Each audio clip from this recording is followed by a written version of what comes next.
나는 누구인가? 인생을 살아가면서 이제 세상살이를 하고 사회생활하다 보면은 자기 자신이 누구인지도 모르는 가운데서 누군가에게 쫓기는 듯한 인생을 살아가는 것이 현대인의 모습입니다. 그래서 오래전 또 어떤 얘기에 보면은 어떤 사람이 차를 타고 미국에서 어떤 사람이 차를 타고 회사에 출근을 했는데 집에 돌아오지 않는 거예요.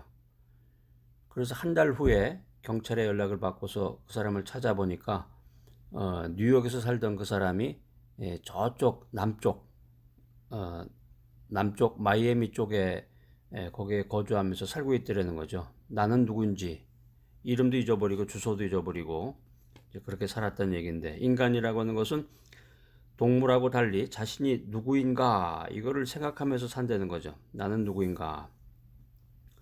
그러니까 살다가 보면은 이제 어렸을 때는 이제 사춘기라는 걸 겪게 되는데, 나이가 들면 이제 사축이, 이제 사춘하면 이제 봄이죠. 봄춘자. 사축이, 추는 이제 가을 추자인데, 나이가 어렸을 때는 이제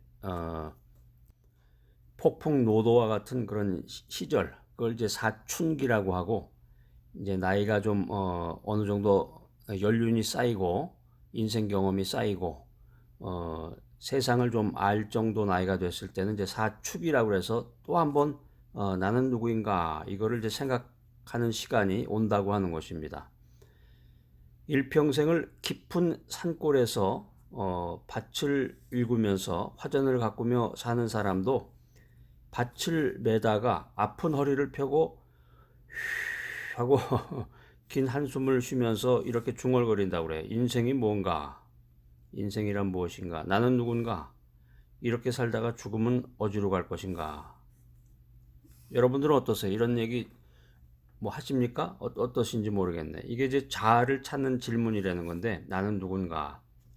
이게 참 민감만이 갖는 것 같아요. 이 반려동물, 개나 고양이는 이제 이런 질문을 하지 않죠. 인간이기 때문에 나는 누군가? 이렇게 살다가 죽으면 어디로 가는 걸까? 참 인생이라는 게 허무하구나. 인간이라고 하는 것은 아담과 하와의 타락 이후에 진정한 자아를 잃어버렸다는 거예요. 진정한 자아를 잃어버렸다. 그래서 인생의 허무함을 깨닫고 스스로에게 이런 질문을 던지면서 인생의 의미를 되찾으려고 한다는 것이죠. 나는 누구인가? 오늘 이제 여기에 대한 솔루션으로 세 가지 주제를 한번 생각해 봤는데요. 첫 번째, 나는 누구인가? 모든 종교는 인간의 육체를 초월해서 인간 내면에 존재하는 그 마음이라든가 영혼의 진정한 의미를 찾고자 애쓰고 있습니다. 그래서 나는 누군가 인생에 대한 생각을 하다 보면 이제 주로 철학서를 읽게 되죠.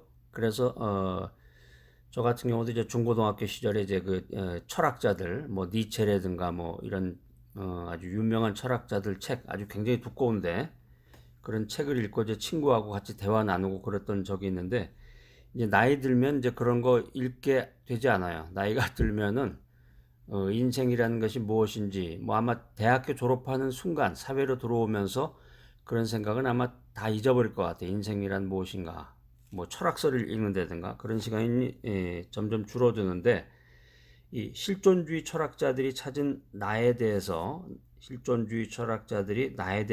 뭐라고 생각을 하는가? 철학자들은 이렇게 얘기합니다. 인간이라고 하는 것은 절망적인 존재다. 인간이라고 하는 것은 허무와 무의미 가운데서 살아가는 존재다. 뭐 아주 의미심장하네, 말 자체가. 그래서 죽음과 무의미의 절망을 품고 살아가는 존재가 바로 인간이다라는 거예요. 이게 이제 실존주의 철학자들이 찾은 그 인간의 모습, 나에 대한 그 정의인데, 그럼 성경이 말하는 그 인간, 나에 대한 정의는 무엇인가? 이게 이제 창세기 3장 17절에서 19절에 나와 있는 건데, 한번 여러분 그 성경 구절을 써놓으셨다가 한번 찾아서 밑줄 두고 놓으시고 세 번씩 읽어보세요. 성경이 말하는 인간, 성경이 말하는 나에 대한 정의는 무엇이냐? 죄로 인해서 하나님께 버림받고 저주받은 땅에서 고생하며 살다가 병들어 죽고 결국 흙으로 돌아가는 허무한 존재가 되는 것이 바로 인간이다. 이게 짧은 말인데 아주 인간에 대해서 정확하게 이렇게 묘사를 해놨네요. 자, 오늘 그 나는 누구인가 하고 본문 말씀 제가 그 노트에다가 그 여러분 보시는 그 노트에다가 이렇게 큼지막하게 써놨는데 고린도후서 5장 17절인데 요거 한번 찾아보세요. 요거 굉장히 중요한 구절인데 이건 이제 암송을 해야 되는 그런 아주 중요한 구절 중에 하나입니다. 성경 구절 다 찾아보세요. 너는 읽어라 나는 그냥 들을게 이러지 마시고 그런 좀 이렇게 반항적인 태도로 나오지 마시고 순종하는 태도로 찾아라 그러면 예 알았습니다. 바로 이렇게 찾아서 언더라인 그식으로 이렇게 같이 큰 목소리를 읽어봤으면 좋겠습니다. 성경은 자꾸 읽어야 돼. 성경을 이렇게 눈으로 읽는 것도 좋지만 자꾸 큰 소리를 읽을수록 더 친밀해지고 그 의미를 알게 됩니다. 고린도후서가 어디 있어요? 신약이에요. 신약. 앞에서 찾지 말고 뒤쪽으로 가셔야 되는데 고린도후서 5장 17절입니다. 자, 찾아서 한 목소리로 한번 읽어볼까요? 자, 시작. 그런즉 누구든지 그리스도 안에 있으면 새로운 피조물이라. 이전 것은 지나갔으니 보라 새 것이 되었도다. 뭐 짧은 건데 여러 번 읽다 보면 저절로 외워져요. 이런 이제 어떤 분 또 아주 그 질문이 많은 분도 있어요. 호기심이 많아서. 누구든지 그리스도 안에 있으면 근데 왜 예수라고 그러지 않고 그리스도라고 그랬는지 어지를 보면 또 그리스도 예수라고도 하고 또 예수 그리스도라고도 하고 이게 다른 건가요? 그런 분이 있더라고요. 굉장히 관찰력이 뛰어난 분인데 맞는 말씀이에요. 다 같기도 하고 다르기도 해요. 그게 의미가 여러 가지인데 예수 그리스도 이렇게 그 말은 다 같은 말이지만 의미는 다를 수가 있어요. 예수 그리스도 이런 표현을 썼을 때는 이제 예수의 강조가 되어 있는 거예요. 예수라는 말에 강조가 되어 있는 거고 그리스도 예수라 그러면 그리스도라는 말에 강조가 된 거죠. 그러니까 예수는 하나님의 아들, 독생자, 우리를 구원해 주신 분 이런 뜻이고 그리스도라고 하는 것은 구세주라는 의미가 있는 거죠. 그리스도가 영어로 크라이스트입니다. 크라이스트. 그러니까 또 그리스도하고 크라이스트는 또 다른 건가 뭐 이렇게 생각하시는 분도 있을 텐데 믿은 지 얼마 안 되신 분들 가운데서 교회 다니신 지 이제 오래되신 분들은 이미 다 알고 계신 거지만은 교회 다닌 지 얼마 안 되신 분들은 그런 어떤 용어라든가 그런 문화 같은 게 친숙하지 못해서 신앙에 접근하지 못하시는 분도 많아요. 교회 오면은 되게 이제 장의자라고 그래서 이제 긴 의자, 요즘은 이제 현대식으로 접이식 의자라든가 이런 이제 편안하고 안락한 의자를 놓은 경우도 있는데 극장식으로 예전에는 이제 장의자라고 그래서 긴 의자 있잖아요. 요즘에도 그렇게 많이 쓰잖아요. 장의자. 또 이제 목사님이 가운이라고 그래서 그 설교, 목사 가운을 입고서 하는 교회도 있고 요즘은 이제 그냥 양복을 입고 하시는 분들도 많아요. 그것도 하나의 문화인데 거기 이제 장의자에 그냥 앉아서 보통 최소한도 1시간씩 하잖아요. 예배가 1시간에서 1시간 반, 길이면 이제 2시간까지 하는 교회도 있는데 거기 계속 앉아 있는 거예요. 왔다 갔다 할 수도 없고 뭐 거기서 뭐 커피를 마실 수도 없고 뭐 간식을 먹을 수도 없고 계속 앉아가지고 아무것도 안 한 상태에서 앞에만 바라보고 수 있으니까 그 굉장히 교회 처음 나온 사람으로서는 그게 굉장히 큰 도전이라고 그래요. 교회 다니신 분들은 모른단 말이에요. 그런 사실을. 그러니까 극장에 가서 영화를 보는 것도 아니고 영화도 그냥 막 한참 지나다 보면 지루해지는데 이 교회 와서 예배에 참석하는데 예배 시간이 1시간에서 1시간 반 동안 아무것도 안 하고서 앞에만 쳐다보는데 그 앞에 나온 사람들이 뭐 재미있게 뭐 이렇게 하는 것도 아니고 아주 지루한 말로 한다 그러면은 하품을 할 수도 없고 쉽지 않은 거죠 이게. 자, 그 다음에 이제 나는 누군가 실존주의 철학자들이 이야기한 실존주의 철학자들이 이야기한 인간과 나에 대해서 또 성경이 말하는 인간과 나에 대해서 또 한 가지 살펴본다 그러면 절망 가운데 빠져 있는 나, 요거는 이제 현실적인 모습이겠죠. 인생을 살아가는 현실 속에서의 나의 모습은 뭐냐. 절망 가운데 빠져서 허우적거리는 나는 예수 그리스도께서 손을 내밀어서 건지시기 전에는 죽은 존재다. 그렇기 때문에 나는 십자가를 통해서 구원받지 못하면 희망이 없는 절망적인 존재다라는 거죠. 이게 현실의 모습입니다.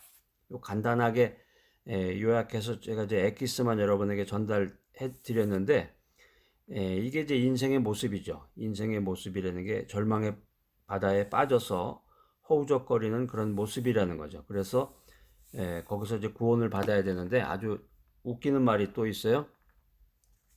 어떤 사람이 이제 바다에 빠져가지고 죽을 위기에 처해 있었는데 멀리서 그걸 본 사람이 이제 해양 경찰에 신고를 해가지고 이제 헬기가 이제 그 사람 위에 이제 뜨고 거기서 이제 그 밧줄이 내려옵니다. 다다다다다다 막 그러죠. 헬리콥터가 소리가 다다다다다 하면서 막 그 굉장히 그 분위기 자체가 그냥 아주 그냥 급박한 상황이죠. 헬기가 뜨면 이제 그 막 바닷물도 막 이렇게 요동을 치고 그러기 때문에 정신이 없을 텐데 그 위에서 위에서부터 헬기로부터 그 사다리 여러분 아마 짐작이 가실 거예요. 사람이 이제 기어 올라갈 수 있도록 사다리가 이렇게 떨어졌는데 그거를 잡아야 되잖아. 잡아서 어떻게 해서든지 이제 그 구출을 받아야 되는데 그 바닷속에 빠져 있는 사람이 그 밧줄을 잡는 순간 그 밧줄을 보니까 밧줄이 곰팡이도 나 있고 막 그 썩은 냄새가 진동하는 것 그런 밧줄이다. 그래서 소리를 쳤다는 거죠. 아니 내가 누군데 야 내가 누군데 이런 썩은 줄을 나한테 내려보내는 거야. 새 줄 가져와. 응? 거기다가 뭐 향료도 바르고 아주 멋진 새 줄을 내게 내밀어라. 뭐 그런 얘기를 했다고 그래요. 그러니까 정말 한마디로 웃기는 사람인데 이제 간 큰 사람인지 뭐 웃기는 사람인지 그러니까 인간의 모습이 바로 그 우스갯소리 가운데서 인간의 모습이 드러납니다. 절망의 바다 가운데서 빠져서 죽을 위기에 처해 있는데 예수 그리스도의 그 복음의 말씀을 믿고 예수 그리스도의 이름을 믿으면 구원을 받고 정말 희망으로 가득한 인생을 살 수 있는데도 불구하고 인간은 거부 안 되는 거죠. 그 복음을 전해 보면은 그 사람이 무식해서 복음을 거부하는 게 아니고 유식하고 세상에서 잘 나가고 가방끈 많이 배웠어도 돈이 많아도 성령님께서 함께하지 않으면 영의 능력이 함께하지 않으면 그 사람이 믿음을 갖지 못한다는 거예요. 이게 굉장히 아주 심각한 문제예요. 자, 나는 누군가? 이제 두 번째 그 솔루션은 예수님을 만나라. 주 예수를 만나라. 예수님이 누군가요? 예수님이 누군가? 예수님에 대해서 여러분 예수가 누군가? 이렇게 여러분이 정의하고 말로 할 수가 있어야 돼요. 글로도 좀 쓸 수 있고. 여러분 예수님이 누굽니까? 여러분 한번 얘기해 보세요. 알긴 아는데 글쎄 뭐라고 표현하기는 좀 그렇고 알긴 아는데 다 아시는 내용 그런 내용인데요. 이렇게 하면 안 되고 분명하게 자기가 예수님이 누구인지 신앙 고백에 대한 그런 말을 할 수가 있어야 됩니다.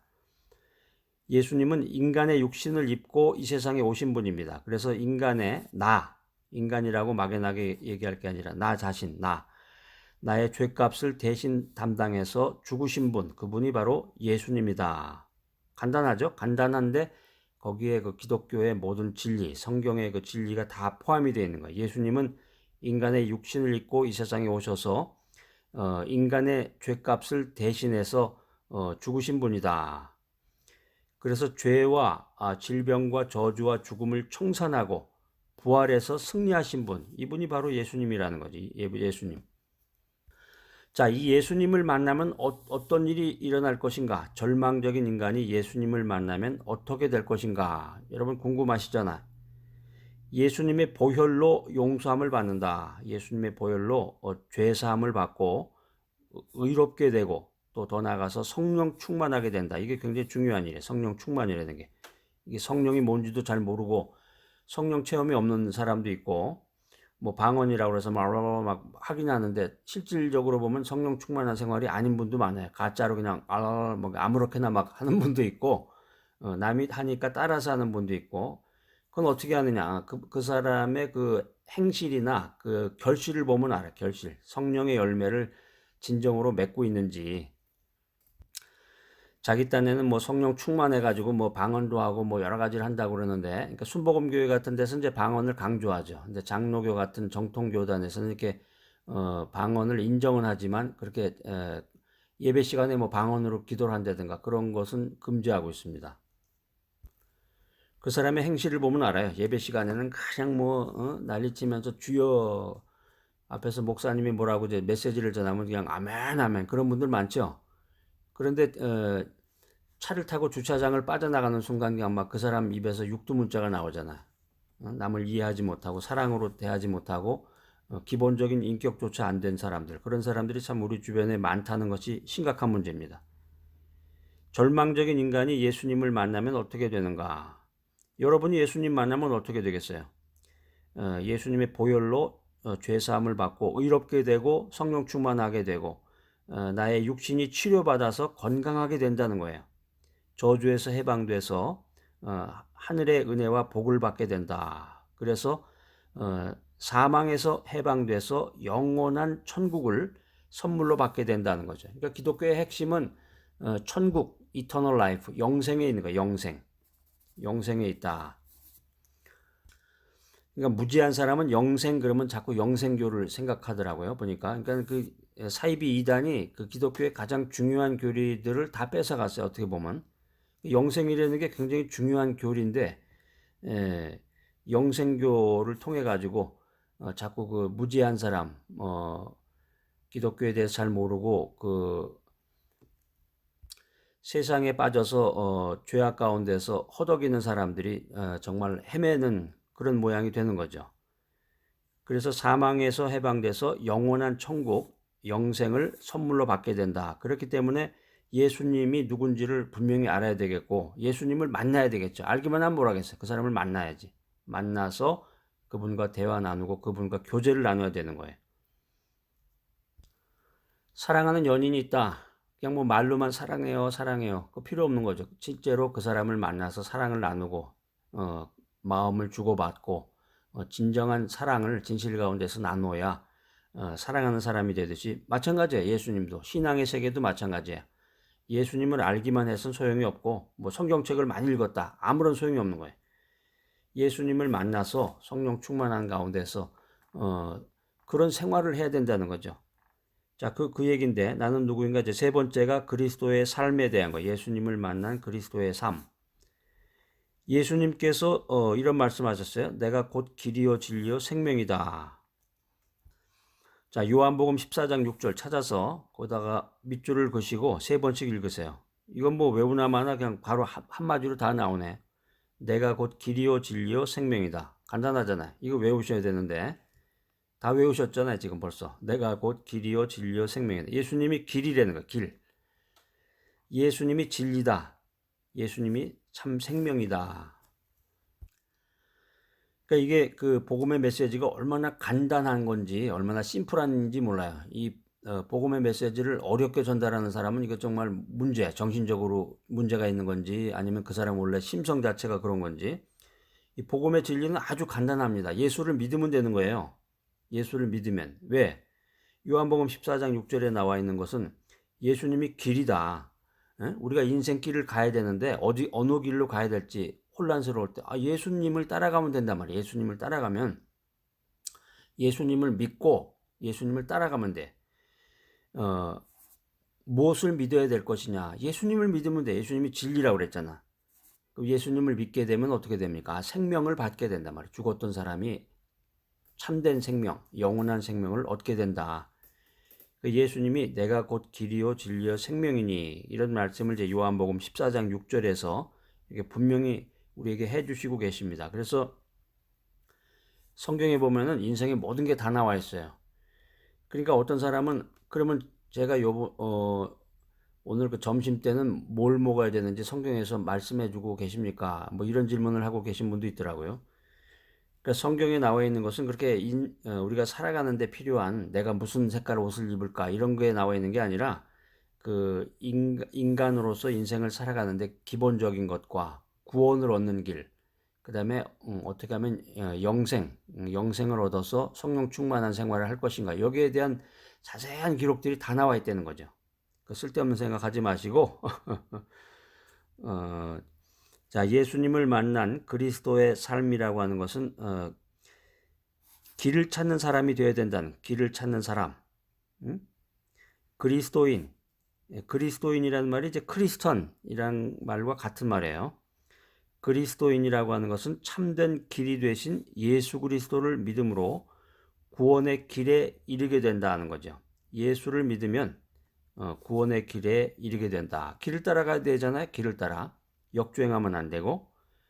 예수 그리스도께서 용서의 길이요, 성령 충만의 길이요, 치료와 건강의 길이요, 천국문에 이르는 길이다. 뭐 다른 게 없어요.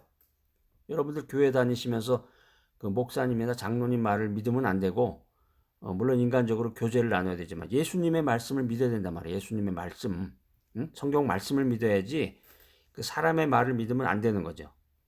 이건 명백한 진리입니다. 예수 그리스도께서 용서의 길이고 성령 충만한 길이고 치료와 건강의 길이다. 그러니까 특별히 육체적으로 연약해서 몸이 아프신 분들, 이런 분들은 정말 주님을 믿고 의지하고 감사와 찬양을 하셔야 돼. 그러니까 이게 기독교인으로서의 생활, 크리스찬의 모습, 믿음 생활이라는 건 아주 간단합니다. 그게 뭐냐? 성경 말씀 읽고 기도하는 거예요. 그거 이외에 다른 게 없어요. 그거 말고 다른 거를 강조하거나 다른 걸 얘기한다. 이거는 이거야말로 이단 사입이야. 성경 말씀을 읽고 그 다음에 기도하는 거. 이게 믿음 생활의 기초다. 기초다. 그 다음에 이제 거기에 좀 추가해서 추가 설명을 한다 그러면은 감사와 찬양이야. 감사와 찬양. 늘 감사해야 돼. 감사. 그 다음에 이제 찬양. 하나님께서 찬양을 좋아하시기 때문에 찬양을 하셔야 돼. 찬양 자꾸. 근데 요즘은 이제 그 예전에 사용하던 그 찬송가, 이것도 교회에서 잘 쓰질 않으니까 도대체 이게 거꾸로 가는 것 같아요. 역주행. 그 뭐 CCM이나 뭐 이런 복음성가라든가 이런 게 이제 그 멜로디도 좋고 뭐 현대적인 감각이라고 그래서 뭐 찬양대들이 이제 앞에 나와서 주로 그런 복음성가나 CCM을 하게 되는데 좋습니다. 그게 뭐 나쁜 건 아닌데 제가 개인적으로 말씀드리는 건 이 찬송가야말로 아주 훌륭한 그 믿음의 도구야. 여러분들이 그 찬송가를 들으시고 찬송가가 이제 다 모르는 게 많을 텐데 그런 거는 이제 유튜브라든가 이런 거 찾아보시면은 그게 나와요. 그러니까 시간이 될 때 딴 거 하지 마시고 그 찬송가를 찾아서 자꾸 그거를 그 찬송을 하시면 좋아요. 참 그 가사 내용도 참 복음적이고 가사 내용도 은혜로운 게 많고 그 복음성가나 CCM보다는 그 찬송가를 불러라. 자꾸 찬송가를 부르고 여러 번 하다 보면 그것도 외우게 돼. 찬송가를. 찬송가가 참 좋다는 거죠. 그러니까 이제 말씀, 성경 말씀, 그 다음에 기도, 그 다음에 이제 감사하는 마음, 그 다음에 이제 또 하나 뭐라 그랬어요? 찬양, 찬양. 그래서 찬양하는 그 도구를 제가 알려 드렸죠. 툴을. 그게 뭐냐? 찬송가란 말이에요. 찬송가. 그러니까 우스갯소리로 예전에 이제 중고등학교 다닐 때 타고 다니던 이제 버스가 안 온다. 서울에서 이제 그 버스를 이용해서 이제 학교를 주로 많이 다니게 되는데 버스가 안 온다. 그러면 찬송가 부르면서 주여 이 버스 끊기지 않게 해주소서. 버스를 못하면 지각합니다. 그 찬송가를 부르면서 뭐 감사하고 기도하면 버스가 나타났다. 뭐 이런 얘기도 예전에 간증으로 많이 하고 그랬는데 여러분들 그 간증거리가 좀 늘 충만해야 돼. 자, 예수를 만난 그리스도의 삶. 두 번째는 이제 진리를 얻은 사람이야. 진리를 얻은 사람. 아까 제 요한복음 14장 6절 얘기하면서 내가 곧 길이요, 진리요, 생명이라고 그랬는데 그 두 번째 요소입니다. 진리를 얻은 사람이 그리스도인이다, 크리스천이다. 그러니까 예수를 만나면 진리 안에 거하게 되는 거죠. 예수를 만나면 요한복음 8장 32절에 그 내용이 적혀 있어요. 한번 찾아서 이렇게 언더라인을 하시고 큰 소리로 세 번씩 읽어보세요. 예수를 만난 사람은 진리 안에 거한다. 그러니까 이 세상이라는 것이 이 탐욕으로 가득 차 있어요. 탐욕, 먹는 거, 또 명예욕, 또 권력욕, 뭐 이런 것으로 욕심이 지나치면 이제 탐욕이 되는 건데 욕심 자체는 나쁜 건 아니에요. 욕심이 있어야 사람이라는 게 자본주의가 그거잖아요. 자본주의 핵심 사상이 욕심을 통해서 이 인간관계라든가 뭔가가 창출이 되는데 돈이라는 것도 그렇고 돈이 나쁜 건 아닌데 그런데 그게 지나치면 탐욕이 되고 돈이 지나치면 우상이 되는 거죠. 돈만을 의지하게 되니까. 그러니까 우리가 이제 이런 탐욕을 버리고 예수 그리스도의 트루스, 진리를 따라야 된다. 예수 그리스도의 진리를 따라 살아야 된다. 그 다음에 예수를 만난 그 그리스도인의 삶, 크리스천의 삶 세 번째는 생명을 얻은 사람이 되어야 된다. 첫 번째 뭐예요? 길을 찾는 사람이 되라. 두 번째는 진리를 얻은 사람이 되라. 세 번째는 생명을 얻은 사람이 되라. 그러니까 예수를 만나고 믿음의 생활을 했는데 생명이 없다. 그 사람 안에 생명이 없다. 삶에 활기가 없다. 이건 뭐 가짜죠 뭐. 응? 백날 믿어봐야 아무런 소용이 없는 거라. 결과가 있어야 되는데 예수님을 만나는 것은 하나님의 생기를 받아서 성령 충만한 생활을 하는 것을 의미한다는 거죠. 나는 누구인가? 오늘 이 주제를 여러분 같이 나눠보고 있는데 예수 그리스도를 만날 때 인생을 살면서 이 사람 저 사람 여러 사람도 만나고 뭐 여러 가지 것을 책도 보고 만나게 되는데 우리가 예수 그리스도를 만날 때 비로소 인간의 절대적인 절망이 절대적인 희망으로 바뀌게 된다는 거죠. 어디 가서 뭐 딴 데 가서 뭘 찾을 게 없어요. 예수를 알고 예수를 만나라. 이것이 정말 참 진리입니다. 그러니까 절망에 질그릇인 나 안에 내 속에 절망의 질그릇에 불과한 내 속에 예수 그리스도를 모셔드리면 희망을 품고 살아가게 된다는 거죠. 희망을 품고 살아가게 된다. 지금 이 시대가 절망 가운데서 희망이 없는 시대인데 희망이 무엇인가? 내일은 또 다른 태양이 뜰 거야. 영화 그 바람과 함께 사라지다. 거기 마지막 대사 중에 하나인데요. 희망이 있어야 된단 말이에요. 희망이. 그 희망은 어떻게 생기느냐? 예수 그리스도를 모셔드려야 된다는 거예요. 예수 그리스도를 모셔드려야 된다. 예수 그리스도만이 나의 절대적인 길이다. 예수 그리스도만이 나의 절대적인 진리다.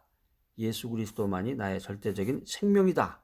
이 사실을 믿으면 돼. 이 사실을 믿고 그대로 따르고 그런 가운데서 내 인생길을 가게 되면은 희망이 생기고 영생에 대한 그런 비전이 생긴다는 거죠. 자, 오늘 나는 누구인가?